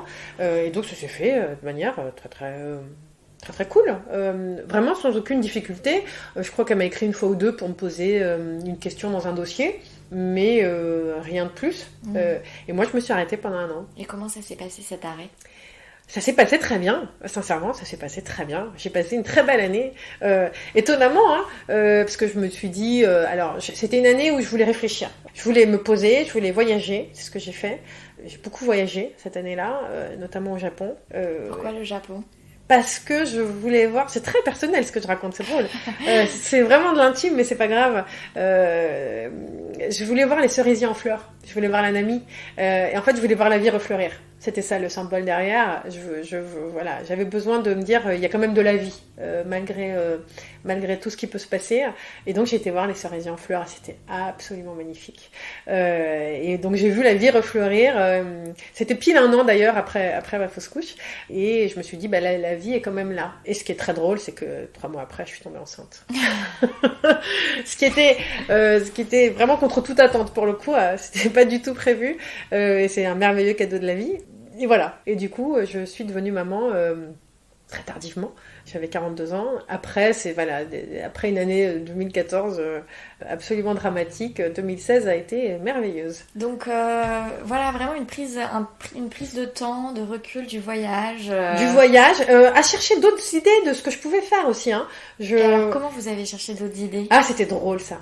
Ça, c'était très drôle parce que j'ai fait ça de manière assez méthodique. Et surtout, j'avais 2 copains, 2 amis, enfin une amie et un copain, on va dire, qui étaient eux-mêmes avocats, donc, dans un grand cabinet d'affaires connu, reconnu, dont vous avez interviewé un des anciens associés d'ailleurs récemment. Et eux aussi, on avait un peu marre et on se faisait des réunions de brainstorming. C'était tellement drôle parce que les 3, on se disait, faut qu'on fasse autre chose. Donc moi, j'avais arrêté, donc c'était très cool. Et on se faisait des réunions dans la salle de conférence de ce cabinet. Et d'ailleurs, je leur disais, vous complotiez au sein même du cabinet sur une évasion. Exactement. Sur qu'est-ce qu'on va faire. Et voilà. Et donc, on cherchait des idées de qu'est-ce qu'on peut faire, des idées de business. Mais là, c'était un peu absurde et à la fois, c'est très drôle parce qu'en fait, on voyait qu'on n'avait pas d'idées, tout simplement. Et on cherchait des idées d'activités commerciales. Voilà. On n'a évidemment rien trouvé. Alors, depuis, un est devenu juriste, et elle aussi d'ailleurs, elle est devenue juriste aussi. Elle a fait d'abord un petit séjour à l'étranger, elle est partie au Canada, bosser dans un cabinet au Canada, et maintenant elle est devenue juriste. Et moi je suis redevenue avocat. Donc il y a eu des moments de brainstorming. Ouais. Et quoi d'autre dans la méthode de réflexion sur qu'est-ce qu'on pourrait faire d'autre ? En fait, je réfléchissais sur qu'est-ce que je sais faire, en fait. C'est quoi mes compétences ? Voilà, donc je savais que j'avais des compétences dans la gestion des entreprises, parce que dans mon activité, d'ailleurs c'est ça qui est intéressant dans mon activité, c'est que je fais pas que du droit, en fait. C'est que je vois le droit vraiment comme un outil de développement des activités des entreprises. Et donc, je me disais, alors on pourrait faire une franchise d'une activité qui marche. Alors, c'est quoi les secteurs d'activité qui marchent ? Et on faisait vraiment, enfin, moi en tout cas, et avec eux aussi, c'était plus fun sur quels sont les secteurs d'activité qui marchent. Alors, le marché des seniors, le marché de la petite enfance, et on faisait ça de manière, on étudiait en disant qu'est-ce qu'on pourrait proposer, est-ce qu'on va à l'étranger, quel pays, et donc je réfléchissais, c'est ça qui était intéressant, c'est que du coup c'était un champ complètement ouvert, tout était possible, et à la fois quand tout est ouvert et que vous n'avez pas vraiment d'idées, vous dites, ok, mais je connais vraiment rien. D'appel, non, voilà. Et ça vous faisait quoi de vous dire que tout était possible ? C'était complètement libérateur, quoi. Et à la fois, c'est ça qui est intéressant, parce que c'est ce qui m'a fait aussi revenir à mon métier, c'est qu'en fait, je me rendais compte, donc c'était complètement libérateur, en disant, c'est génial, je suis dans une liberté absolue, je peux faire tout ce que je veux, voilà, demain, je vais aller vendre des chouchous sur la plage au Brésil, je peux, puis après, on se dit, ouais, d'accord, mais au Brésil, je connais personne, puis vendre des chouchous, ça doit donner chaud, d'être sur la plage, ça doit être lourd, vous voyez, et tout de suite, il y a moins le glamour quand on fantasme, en fait. En fait, ouais. On quitte le fantasme de je vais changer de vie. C'est ça qui est intéressant en fait quand on le fait. C'est que on n'est plus à se dire ouais je vais partir vivre au soleil, ça va être magnifique. C'est que du coup on réfléchit, on se dit ouais enfin j'ai pas d'amis là-bas et puis faudrait un peu d'argent et puis qu'est-ce qu'on gagne du coup quand on vend des chouchous sur la plage au Brésil. Ok, et comment j'ai envie de vivre, c'est quoi, enfin voilà. Et du coup en fait j'ai déroulé à chaque fois les idées jusqu'au bout pour me rendre compte que en fait ce que j'aime vraiment faire c'est plutôt qu'être enfin à la fois je suis chef d'entreprise mais ce que j'aime faire c'est aider les autres chefs d'entreprise et je me suis rendu compte d'un truc, j'ai aucune imagination en fait, j'ai pas d'idée de business. Non mais c'est ça qui est intéressant, c'est que vous vous dites non, eux ils ont des idées, je connais des chefs d'entreprise qui ont des idées, alors je ne sais pas où ils les trouvent, hein, c'est génial. Moi, mon entreprise, c'est d'aider les gens qui ont des idées à avoir à gérer leurs idées. Exactement, et les accompagner, de faire en sorte que ça se passe bien dans des conditions sereines. Et en plus, le pire, c'est ce que j'aime faire. C'est ça que j'aime, beaucoup plus que moi-même aller, je sais pas, vendre des chouchous. Ça m'amuse pas plus que ça. Mais ce qui m'intéresse, c'était comment on construit l'idée, comment on la modélise et comment on la développe. C'est pas tellement le produit en lui-même. Et du coup, au bout d'un an, je me suis rendu compte que ce qui me plaisait, c'était ce que je faisais avant, en réalité. Et que j'avais arrêté parce que à ce moment-là, j'étais plus capable de voir le sens de ce que je faisais. Et que une fois que j'avais fait tomber toute cette pression qu'il y avait autour et de la vie personnelle et de la vie professionnelle, je pouvais de nouveau reprendre mon métier en me demandant comment l'exercer différemment. Et alors, je l'ai exercé de manière complètement différente. C'est ça. En fait, quand je suis revenue, je me suis dit... j'avais goûté cette liberté absolue et je me suis dit mais en fait pendant très longtemps j'exerçais mon métier d'avocat avec vous savez une idée de à quoi ça doit ressembler un avocat, comment ça doit s'habiller un avocat, à quoi les bureaux d'un avocat doivent ressembler, et je faisais en sorte de coller à cette norme là, comment ça parle un avocat, qu'est-ce que ça raconte un avocat. Et quand je suis revenue je me suis dit tout ça on va laisser tomber en fait. On va laisser tomber et quitte à revenir je vais être vraiment moi et puis ça plaira peut-être moins. Mais tant pis, je prends le risque.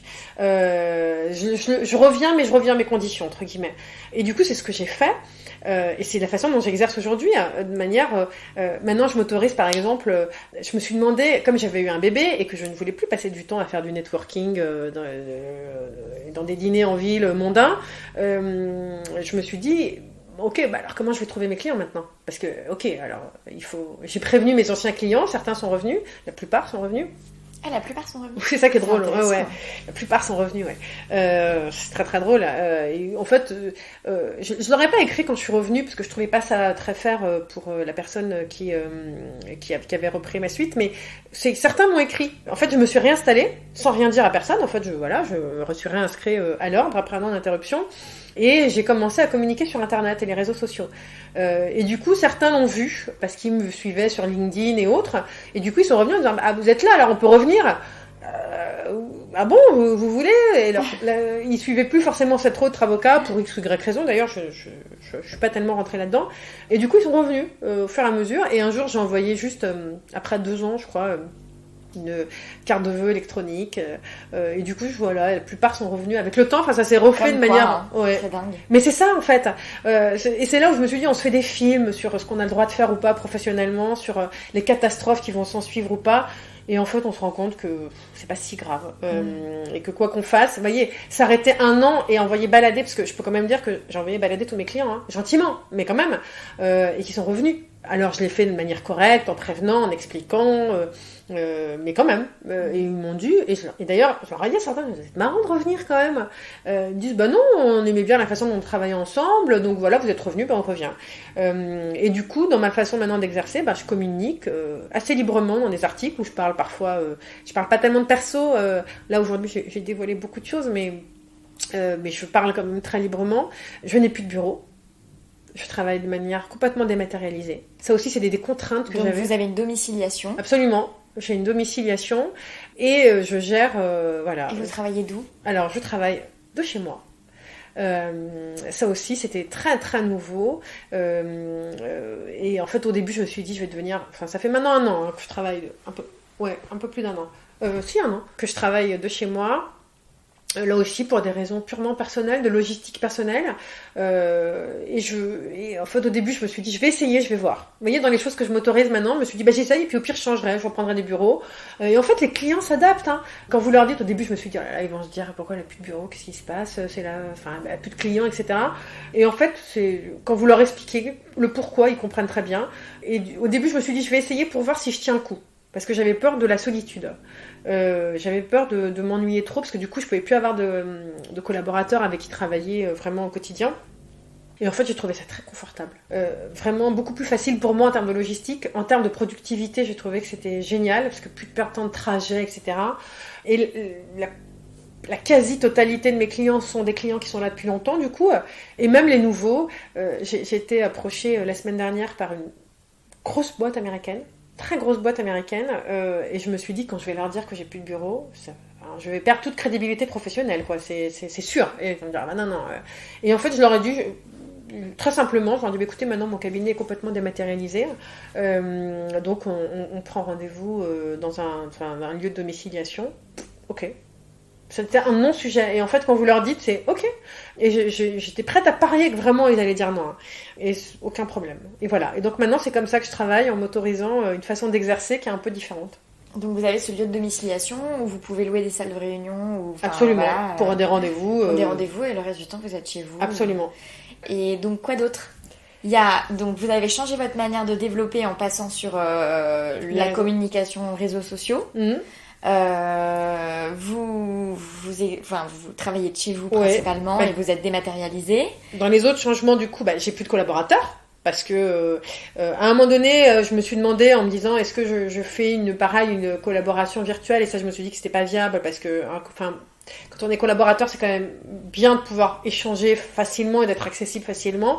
Du coup, je me suis dit bon, ça c'est plus possible. Alors que j'aimais beaucoup cet aspect-là, de avoir des collaborateurs ou des stagiaires avec qui qu'on essaie de former, avec qui on peut discuter des dossiers, etc. Je trouvais vraiment ça génial.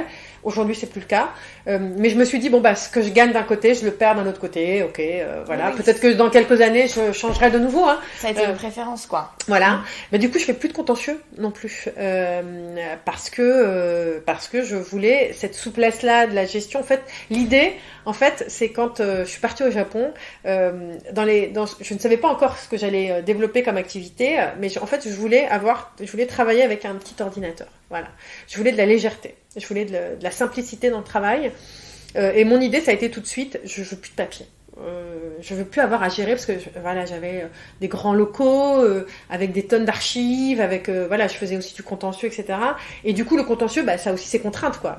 C'est que le calendrier, il est pas fixé par vous, hein, il est fixé par un juge qui vous donne des dates. Et donc c'est pas vous qui faites ce que vous voulez. Et moi quand je suis revenue, je me suis dit non, ça c'est fini. Et donc je ne prends plus de dossiers contentieux, sauf quelques exceptions, à savoir mes clients, alors j'encourage quand même toujours beaucoup à la transaction.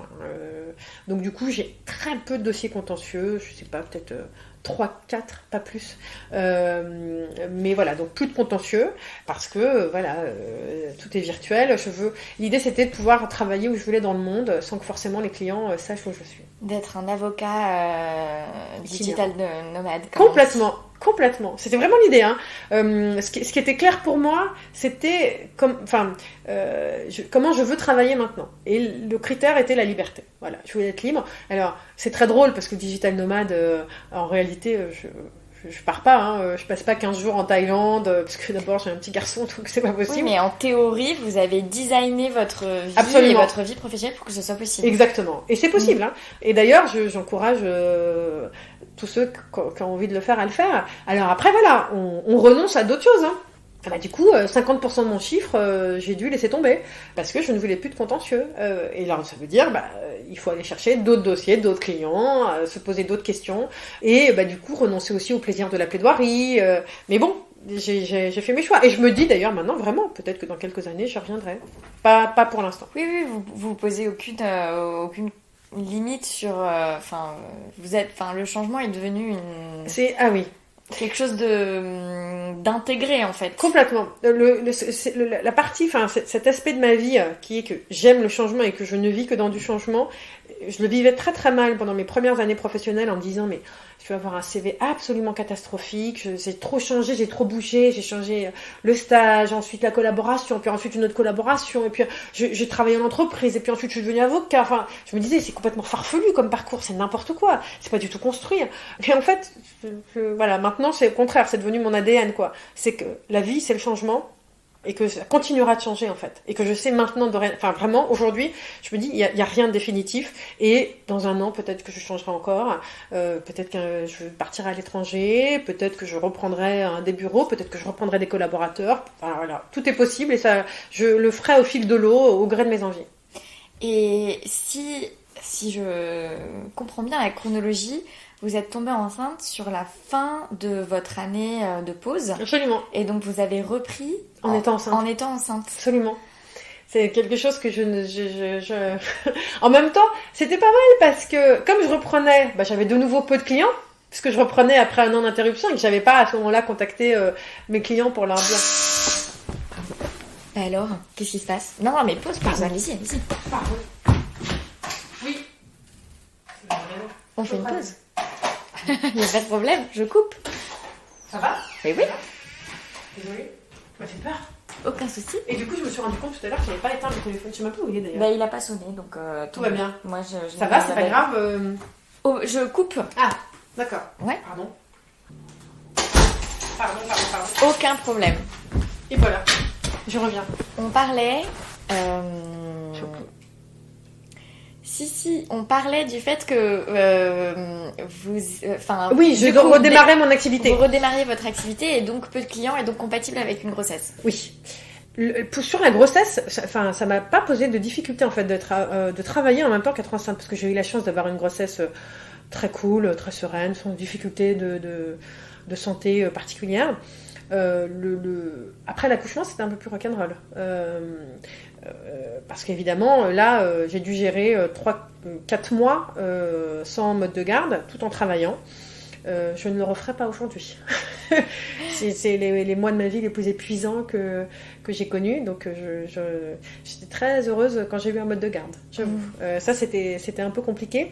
Mais ensuite, à partir de là, après ces 4-5 premiers mois, ça s'est fait de manière très fluide parce que là aussi, je me suis autorisée à m'organiser exactement comme je le voulais, à savoir que j'allais chercher tôt mon enfant à la crèche, quitte à retravailler après un peu le soir. Mais voilà, c'est quelque chose que je me suis autorisée. D'ailleurs, à la crèche, ça les faisait rire parce qu'ils disaient vous êtes une des mamans qui vient plus tôt. Alors que normalement, avocat, on imaginait que vous viendriez très très tard. Et je disais non, moi j'ai décidé que voilà, j'avais la chance d'avoir un enfant et que du coup, c'est mon activité professionnelle qui allait s'organiser autour et pas le contraire.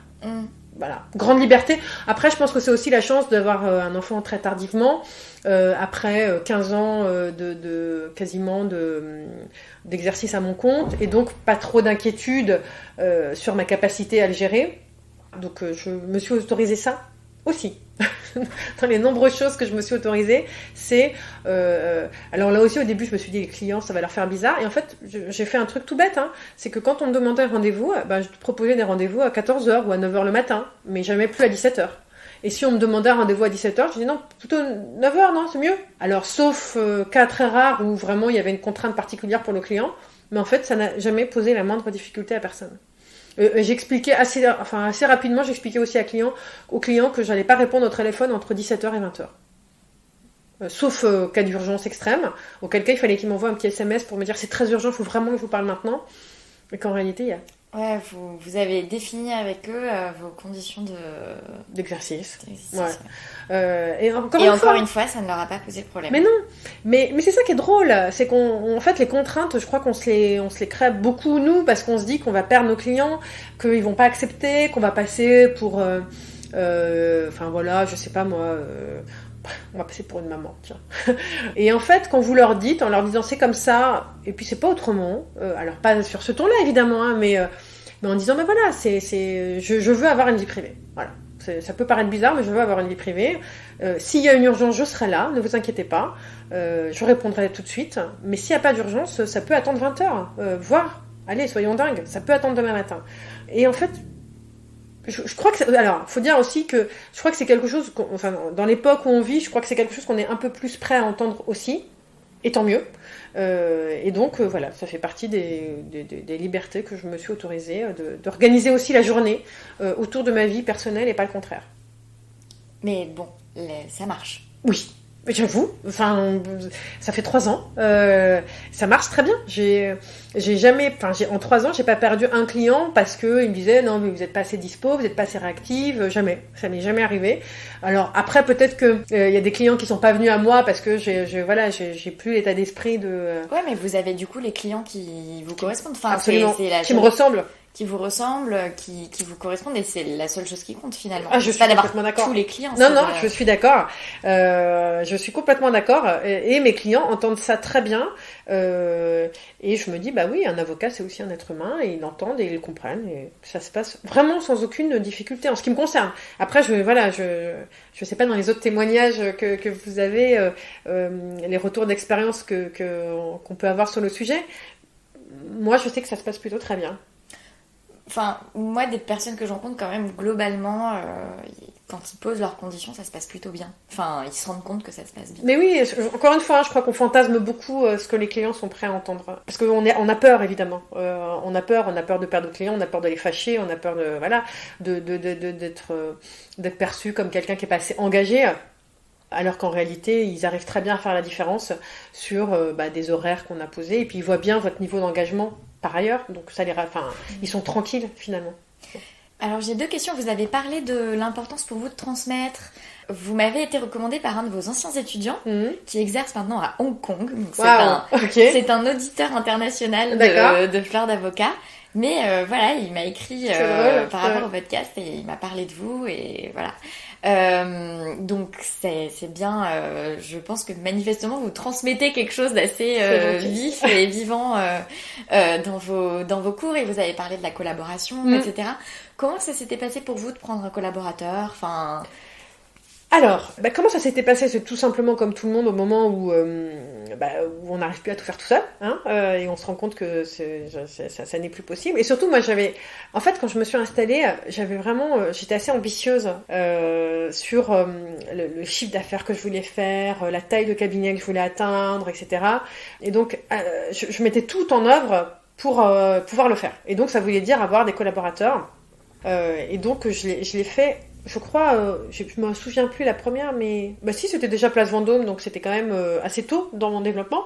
J'ai commencé par des stagiaires et j'ai adoré ça. Je me rappelle une de mes toutes premières stagiaires, mais une autre d'ailleurs qui est devenue ensuite une collaboratrice et qui est maintenant une amie. J'ai toujours gardé plutôt des bons rapports avec mes collaborateurs. D'ailleurs, j'ai eu que des collaboratrices. Et donc, assez tôt, je me suis dit, quand j'ai eu un collaborateur, que je voulais vraiment essayer qu'il y ait de la formation. C'est-à-dire un peu leur donner ce que moi, j'avais pas forcément eu de manière construite.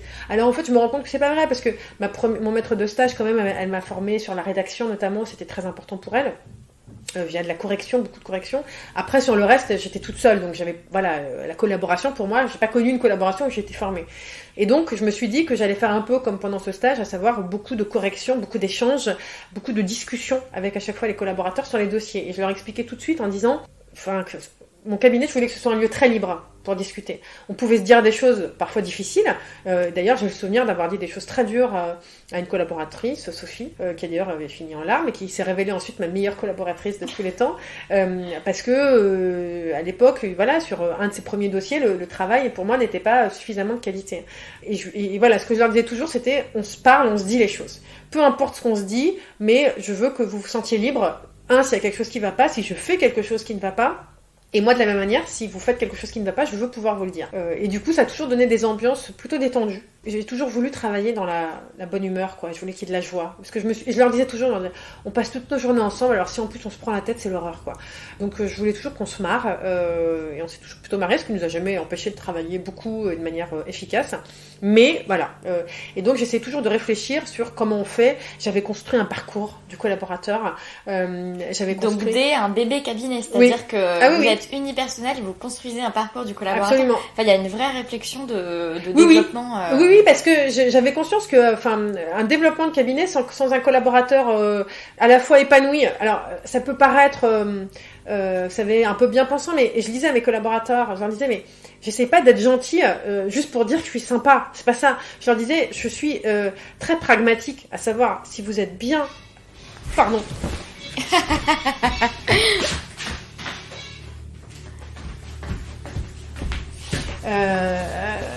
Si vous êtes bien dans ce cabinet et que vous vous sentez bien avec moi, vous allez faire du bon travail, vous allez avoir envie de rester. Du coup, l'investissement en temps et donc en argent que j'ai passé à vous former, je vais le rentabiliser. Et je leur disais toujours ça, je disais c'est très pragmatique, hein, c'est très business ce que je fais.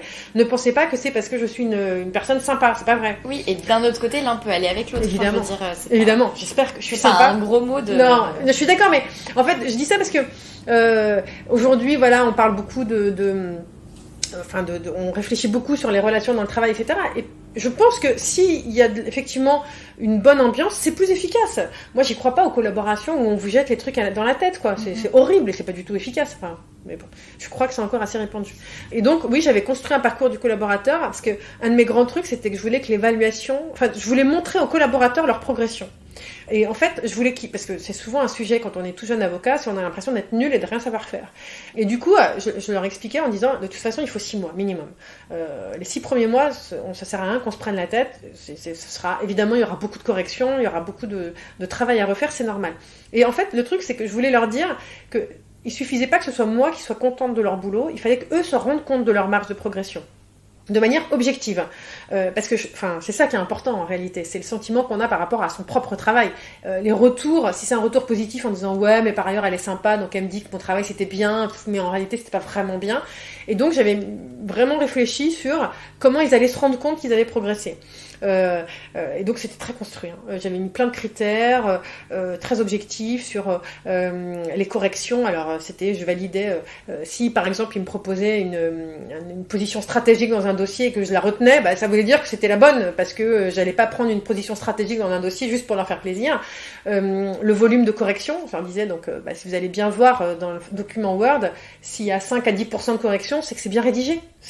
Après les 5 à 10%, je leur disais c'est juste mes mots à moi, mais ça veut dire que si j'ai gardé votre correction, c'est qu'elle est bonne. Et donc voilà, j'avais mis en place plein de critères pour qu'ils puissent se rendre compte de leur progression. Donc voilà, j'avais fait ça de manière j'avais bricolé mon parcours du collaborateur, parce que moi, on m'en avait jamais fait un. Mais l'idée, c'était de pouvoir les faire monter en compétences et qu'ils s'en rendent compte. Et vos collaborations se sont bien passées ? Toujours bien passées. Alors après, elles ont bougé parce que plein de parcours de vie différents. Hein. Sophie, qui est partie vivre au Brésil pour devenir avocat au Brésil, maintenant qui est au Portugal, qui va revenir aujourd'hui à Strasbourg. Une autre qui voulait avoir une expérience dans un gros cab, évidemment, et qui est passée chez... Clifford, évidemment, je ne pouvais pas prétendre au même niveau de dossier, d'expérience. Alors après, bosser sur des dossiers complètement internationaux. Enfin, à chaque fois, il y a eu des raisons qui font que les collaborations se sont arrêtées, mais ça s'est plutôt toujours bien passé. Enfin, j'espère. En tout cas, pour moi, oui. Et l'enseignement, à côté de ça ? Alors l'enseignement, ça c'était parce que j'adore en fait. Je me suis rendu compte que j'adore transmettre. J'avais vu passer, je sais plus comment je l'avais su, mais que ma fac d'origine, donc Assas, mettait en place la maison du droit. Je voulais pas enseigner le droit. Alors enseigner le droit pour moi c'était ennuyeux au dernier degré. Sincèrement, un livre le fait très bien quoi. On n'a pas besoin de moi pour apprendre le droit. Et surtout, j'ai aucune compétence pour ça. Et quand j'avais vu passer ce projet de la maison du droit, c'était l'équivalent des clinics en fait américaines. Et l'idée c'était d'apprendre aux étudiants comment on gère un client en fait. Et je me suis dit ça, je peux leur apprendre. Ça, je peux contribuer. Ça, j'en sais quelque chose. Et du coup, j'avais postulé. Donc j'avais rédigé une très jolie lettre de motivation pour Assas en expliquant que je pouvais intervenir sur ce projet. Donc j'avais été retenue. J'étais fière comme pas possible parce que j'étais enseignante à Assas. Et donc on a créé cette maison du droit. Je sais plus de quand ça date, 2006, 2007, quelque chose comme ça. Et et donc j'ai continué depuis. Et là aussi l'idée c'était comment on gère un client. Alors c'était bête, hein, mais des fois je leur disais des trucs du style, vous avez vu, il est rentré, vous n'avez pas dit bonjour, vous n'êtes pas levé pour lui serrer la main. Enfin, c'est un truc qu'on fait quand on reçoit un client. Et du coup, alors c'était très drôle parce que des fois ils prenaient des notes, genre se lever pour aller dire bonjour au client, le raccompagner à la fin. Je trouvais ça très touchant quoi, parce que je leur disais ok. Et alors c'était très amusant parce qu'ils me disaient ok. Et alors les questions, donc quand vous avez un cas dans un clinique, c'est que donc vous recevez cette personne qui a un besoin juridique, une question, et elle revient 3 semaines après pour que vous lui proposiez une solution, que vous lui donniez des conseils. Et alors du coup, il me disait, oui, mais là au premier rendez-vous, il va me demander que dit le droit. Et je lui dis, vous savez? Elle dit, non. Je dis, alors, qu'est-ce que vous allez lui dire? Et il me regardait, genre, je sais pas, dites-moi. Et je leur disais, qu'est-ce que vous diriez dans le cadre, je sais pas, vous avez déjà été en stage? Et en fait, je les laissais se débrouiller. Et je leur faisais après des espèces de débriefs. Alors je leur disais attention, parce qu'à l'époque ça existait encore, aujourd'hui non, mais c'est un peu comme la Star Academy, quoi. Je leur disais, alors après on fait le débrief et je dis ce qui n'allait pas dans vos prestations. Et je m'amusais énormément, je trouvais ça très drôle. Et on y passait des heures, normalement on devait rester qu'1 heure, et on restait 3 heures à parler. En plus, devant tout le monde, parce que je leur proposais que les débriefs se fassent devant chacun, parce que parfois ils avaient un peu vu ce que faisaient les autres. Et donc je leur disais, il y a toutes les personnalités évidemment de clients. Je leur disais, là, le monsieur était hyper agressif, pourquoi vous l'avez pas un peu envoyé bouler? Alors la personne me disait, non, mais j'ai pas osé. Je dis, ouais, mais la prochaine fois, osez. C'est vous l'avocat, c'est vous qui c'est vous qui devez gérer l'entretien, c'est pas lui. Enfin voilà. Et donc, des séries de conseils, c'était très intuitif, parce que je suis pas enseignante, mais c'est une expérience que j'ai adorée. Et les étudiants, j'avoue, étaient aussi contents, mais je pense qu'ils étaient très contents parce que d'abord, c'était une des premières fois qu'ils recevaient des clients, donc qui se confrontaient au métier d'avocat vraiment, donc très différent des enseignements classiques, académiques. Et surtout, je pense que parfois, alors je pense que je n'ai pas plu à tout le monde. Je pense que les étudiants qui avaient besoin, vous savez, de l'image de l'avocat, je leur disais, si vous attendez Harvey Specter, mauvais choix, c'est pas moi. Mais du coup, je pense que pour d'autres, c'était intéressant parce qu'ils se disaient, on peut être avocat et être comme ça en fait. On a le droit en fait. On a le droit de dire ça, on a le droit de faire ça. C'est cool. Et du coup, ça ouvrait un horizon sur comment on peut exercer son métier d'avocat. Donc je pense que certains étudiants ont aimé d'avoir cet aperçu là de à quoi ça pouvait ressembler. Donc j'espère que ça leur a plu. Manifestement, en tout cas, il y en a c'est cool. Qui ça a plu. Merci à lui s'il nous écoute. Et puisqu'on parle d'enseignement, j'aimerais revenir à une question que j'avais au tout début, parce que vous aviez dit que pour vous, la fac de droit, ça vous faisait penser vraiment l'école républicaine, la méritocratie, que ça peut vous amener quelque part. Vous avez évoqué le fait que vous venez d'une famille plutôt modeste, etc. Est-ce que vous estimez que ça a joué le rôle que vous imaginiez? Ah oui. Ouais. Ah oui, clairement. Oui. En tout cas, alors je sais pas si c'est le cas aujourd'hui, je ne peux pas parler pour les plus jeunes, mais en tout cas, il y a 20 ans, c'était possible. Je suis devenue avocat quand même. Je venais d'une famille où, mon père, il savait à peine lire et écrire, pour dire les choses franchement. Mes grands-parents parlaient arabe, ils parlaient à peine le français, donc évidemment que ça allait jouer. Et surtout, je me suis rendu compte d'un truc intéressant. Avocat, on a un titre quand même. Et je me rends compte, encore aujourd'hui, dans ma vie personnelle, parce que je peux avoir une approche un peu cool, et puis les gens me demandent ce que je fais, je suis avocat. Vous êtes avocat et en fait, ça me fait toujours rire. Parce que maintenant, pour moi, mon métier d'avocat, ça y est, c'est un truc... ce passage-là, c'est fait. Et je me rends compte que ça a encore ce marqueur social-là. Alors, encore une fois, je ne sais pas si aujourd'hui, ça reste toujours simple de passer cette barrière sociale. En tout cas, pour moi, clairement, ça l'a fait, oui. Vous n'avez pas eu l'impression que ça vous ait posé d'ailleurs des difficultés par la suite auprès des clients et... des confrères? Non. Alors au début de ma carrière, j'avais toujours parce que du coup, j'ai pas forcément fait les stages qui vont bien parce qu'il fallait que je travaille pendant mes études, fallait que je gagne ma vie. Donc moi, j'étais vendeuse chez Kukai, pendant toutes mes études, donc j'avais pas accès. Et puis j'avais pas un réseau surtout. J'avais pas mes parents n'avaient pas des copains qui bossaient, je sais pas moi, chez Renault ou autre. Et donc parfois j'avais des petits complexes en me disant, en rencontrant d'autres confrères où clairement on voyait bien qu'il y avait une différence, soit de milieu, soit de parcours. Et en fait j'ai assez rapidement réalisé que c'était ma chance, parce que en fait du coup ça me donne des clés de compréhension. En fait je considère qu'aujourd'hui, je peux m'adapter dans n'importe quel milieu. Ce qui n'est pas forcément le cas de personnes qui viennent de milieux privilégiés. J'ai eu des chefs d'entreprise qui parlaient à peine le français. Mais du coup, je comprenais leurs difficultés. Et du coup, je considère que c'était plutôt ma chance d'avoir pu bénéficier de cet ascenseur social-là qui me permet de comprendre d'autres milieux et maintenant qui me fait rire quand je suis plongée dans d'autres milieux très, un peu plus... pour dire les choses gentiment, mais je considère que je peux passer de l'un à l'autre sans trop de difficultés, ce qui n'est pas forcément le cas de gens qui viennent d'autres milieux. Et vos projets pour les années à venir? J'en ai pas. On n'avait pas. Non, le changement, mais l'adaptation oui, au changement. exactement. Non, je ne sais pas du tout. Et vraiment, hein. Alors qu'avant, je fonctionnais toujours. Alors, je fais des projets pour l'année. Ça, je travaille toujours comme ça. Je fais toujours des projets pour l'année en me disant, voilà, qu'est-ce que je veux que cette année-là m'apporte. Maintenant, la vie m'a appris que je peux pas faire des plans à 5 ans, que je ne sais absolument pas ce qui va se passer. Des fois, je me dis que peut-être ce sera l'international, parce que j'ai développé, avec mon domaine de compétences, j'ai développé une activité internationale. Et je me dis, ça peut être pas mal d'aller vivre quelques années à l'étranger. Je sais pas. Peut-être que je le ferai. Peut-être qu'un jour, ce sera reprendre des bureaux et puis me remettre à avoir une taille de cabinet que j'ai pas aujourd'hui, avec 3-4 collaborateurs, etc. Je sais pas. Je n'ai pas la moindre idée et je me dis que le moment venu, si j'en ai envie, je le ferai. Et là, pour cette année? Parce qu'on est en... Enfin voilà, on est le 3 ou 4 septembre. Ouais, alors cette année, en fait, j'avais... L'année dernière, dans les projets, j'avais écrit un bouquin, donc je l'ai fait. Félicitations. Merci. Et cette année, c'était plus lié à mon domaine d'expertise, parce que j'ai rajouté un domaine d'expertise, en fait. Comme mes clients, en fait, assez naturellement, dans mon développement, se sont faits dans le domaine des nouvelles technologies. Je travaille beaucoup sur le domaine des données personnelles. Et donc cette année, donc là, je viens d'envoyer le document la semaine dernière. Donc c'était mon projet de cette année. C'était un rapport pour le Conseil de l'Europe sur le sujet de la reconnaissance faciale. Enfin, voilà. Mais vous avez contacté le Conseil de l'Europe? Non. Alors en fait, je crois que la chance que j'ai, vous savez, on parlait tout à l'heure de la chance d'évoluer dans les milieux et la liberté qu'on s'autorise. En fait, j'étais l'année dernière à une conférence donc dans mon domaine d'expertise et j'ai rencontré face à moi j'ai la personne qui s'occupe qui est la chef du service des données personnelles pour le Conseil de l'Europe, qui est une star évidemment sur un plan international. Dans ce domaine d'expertise, pour le grand public, évidemment, elle est inconnue, mais dans notre domaine, elle est une star. Et donc, je vais la voir en lui disant, waouh, vraiment, j'adore, je suis fan de vous. Je suis tellement fan de vous, quoi. Et je lui dis ça comme ça. Et donc, ça l'a fait marrer, parce qu'elle se dit, c'est quoi cette avocate complètement farfelue?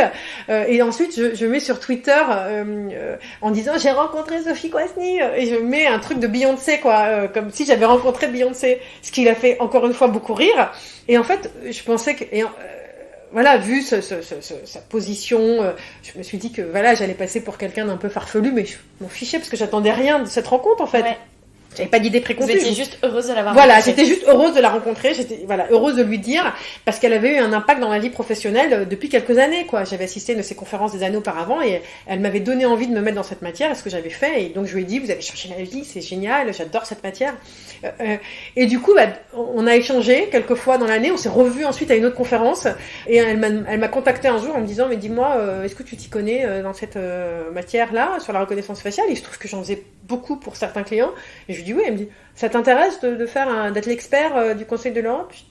Oui, bien sûr, tout à fait. Et donc je me suis retrouvée embarquée dans cette aventure depuis là, le début de l'année.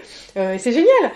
Et je me dis, c'est voilà, parce que j'ai osé aller la voir et que si j'avais pas osé lui dire, je suis tellement fan de vous, on n'aurait jamais vraiment discuté, on n'aurait pas discuté de ce que je faisais pour mes clients et mes dossiers, et j'aurais pas eu cette chance. Et donc là, je vais avoir normalement à la fin du mois mon rapport qui va être publié par le Conseil de l'Europe sur ce sujet. Enfin, c'est un truc, voilà, encore une fois. De la même manière que pour le bouquin, c'était pareil. C'est une maison d'édition qui m'avait contacté. J'avais trouvé ça ahurissant. Parce que de vos écrits sur Internet. Ouais. Exactement. Et alors moi je ne compte plus le nombre d'invités sur Fleur d'Avocat qui disent il faut oser parce que j'ai osé, nanana. Et donc voilà, c'est déjà pris. Il faut oser est une citation déjà prise que j'aimerais pouvoir réutiliser à l'infini tellement elle est citée par les invités du podcast. Mais c'est vrai que je le ressouligne parce que vraiment. Mais c'est la vérité. En fait, il faut oser être soi. C'est surtout ça. Ça paraît tellement naïf de le dire comme ça, parce qu'effectivement on le dit, on le ressasse, etc. Mais en fait, moi c'est ça ma grande leçon, c'est que finalement quand on est soi, c'est pas si grave ce qui se passe. Et voire même, c'est plutôt des trucs sympas qui arrivent. Quand on se détache de l'image, du rôle social, de la posture, etc., de ce qu'on attend de l'avocat. Moi c'est ça pour moi qui a été décisif. C'est quand je me suis débarrassée de ça, en me disant, tu sais quoi, je vais être cette avocate un peu farfelue, un peu, voilà, qui dit des trucs marrants, qui s'en fiche, et c'est pas si grave. Alors peut-être que des confrères vont écouter ça en disant, mais elle est complètement folle. C'est pas grave. c'est vraiment, et c'est vraiment pas grave. Et au contraire, ce qui m'arrive, c'est plutôt des trucs sympas grâce à ça. Parce que d'autres vont se dire, voilà, un étudiant qui va me trouver plutôt marrante va parler de moi à quelqu'un qui fait un podcast et j'ai la chance d'être interviewée, c'est une opportunité. Donc moi, je vis les choses plutôt comme ça maintenant. Quelle est votre dernière joie? Professionnel, hein. Comme vous voulez, c'est large. C'est une question tout à fait ouverte. Mais tiens, ma dernière joie, c'est notre entretien aujourd'hui. Parce que, alors, c'est un état d'esprit que je cultive beaucoup. Hein. La gratitude, c'est très, c'est très développement personnel, etc. Mais c'est un état d'esprit. En fait, je me rends compte que quand on essaye de se poser la question tous les jours de c'est quoi votre dernière joie. En fait, des jours, on en a tous les jours. Donc, la semaine dernière, c'était j'ai envoyé mon rapport. Aujourd'hui, j'ai une interview. Je me suis autorisée à dire des choses très personnel et intime en me disant c'est pas grave, j'ai dit des choses très personnelles et intimes qui vont être diffusées sur le net qui peuvent être entendues par n'importe qui et c'est plutôt sympa en fait. Donc on va dire que c'est ça ma dernière joie. Merci de les avoir partagées. Et est-ce que vous avez une source d'inspiration? C'est une bonne question, j'en ai plein des sources d'inspiration en fait. Comme ça, qui vous traversent. La littérature, moi on va dire en premier lieu, la littérature, parce que ça fait écho tellement tout le temps. Il y a un auteur en particulier qui vous tient à cœur? En ce moment, c'est Joyce Carol Oates, sur le rapport à la féminité, que je trouve très intéressant, qui a été une vraie découverte sur ces dernières années, qui a notamment fait changer mon point de vue sur Marilyn Monroe, par exemple. Je recommande à tout le monde de lire Blonde, sur l'image qu'on dégage, et ce qu'il peut y avoir derrière. Je trouve que c'est très intéressant ce qu'elle écrit. Et en tant que femme, ça a fait écho en moi sur plein de choses. Et que portez-vous sous votre robe? J'ai plus beaucoup l'occasion de la mettre, ma robe, maintenant, parce que j'ai fait moins de contentieux. Mais maintenant, je m'autorise les jeans. Très bien. Merci beaucoup, Sandra. Merci à vous, Lila.